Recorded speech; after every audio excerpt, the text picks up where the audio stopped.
Selamat pagi teman-teman, kami dari Pendidikan Sejarah Angkatan 2019 akan menjelaskan tentang meme sebagai media pembelajaran. Selamat menyaksikan. Meme sebagai media pembelajaran. Apa itu meme? Gak tahu, Bu. Meme yang kami maksud adalah gambar yang disertai dengan tulisan dengan tujuan untuk mengungkapkan ekspresi dari suatu peristiwa. Nah, di sini kami bermaksud untuk menggunakan meme sebagai media pembelajaran. Kenapa demikian? Hal tersebut karena pada masa pandemi, para pelajar sering mengeluh dengan proses pembelajaran yang berlangsung dengan monoton. Seperti diberi materi lalu diberi tugas, diberi materi diberi tugas, seperti itu saja. Nah, untuk mengatasi kebosanan tersebut, kami menggunakan gambar-gambar yang lucu dan unik disertai dengan tulisan yang berkaitan tentang situasi sejarah yang terjadi di berbagai belahan dunia. Meme yang pertama, di situ ada gambar pasukan yang berkata ingin kembali menjajah, dan di bawahnya terdapat gambar seorang mandra dengan dialog khasnya yang berkata, sombong amat. Nah, meme ini menceritakan tentang setelah Indonesia merdeka pada tahun 1945, Belanda kembali ke Indonesia pada 1948 untuk menguasai kembali Indonesia.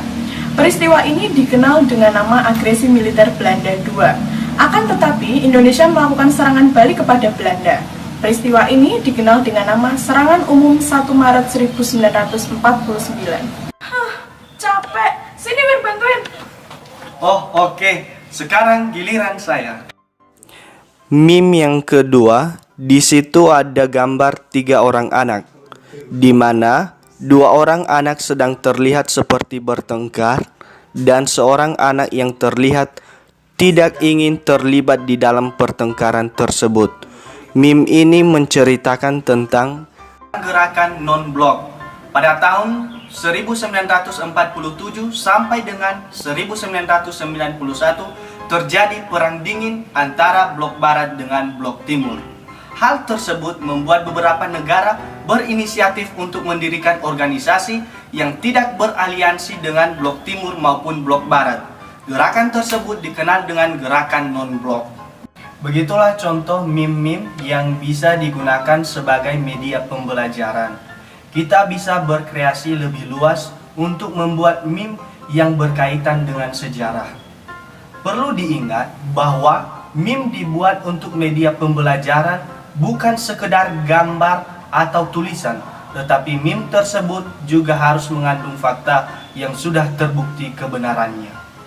Jadi, dalam menggunakan meme sebagai media pembelajaran sejarah di masa pandemi ini, kita tidak hanya menggunakan gambar yang lucu atau yang unik yang ada pada meme, tetapi kita juga mengajak para pelajar untuk berpikir tentang peristiwa apa yang dimaksud di dalam meme tersebut. Dalam proses berpikir tersebut, para pelajar otomatis juga melatih otak mereka untuk menganalisis dan mengingat-ingat peristiwa yang dimaksud di dalam meme tersebut. Riana, sini, udah selesai ini. Oh, udah. Begitulah media pembelajaran yang bisa kita gunakan untuk pembelajaran di masa pandemi ini. Kita bisa menghibur para pelajar sekaligus mengajari mereka tentang sejarah-sejarah yang terjadi di berbagai belahan dunia. Terima kasih.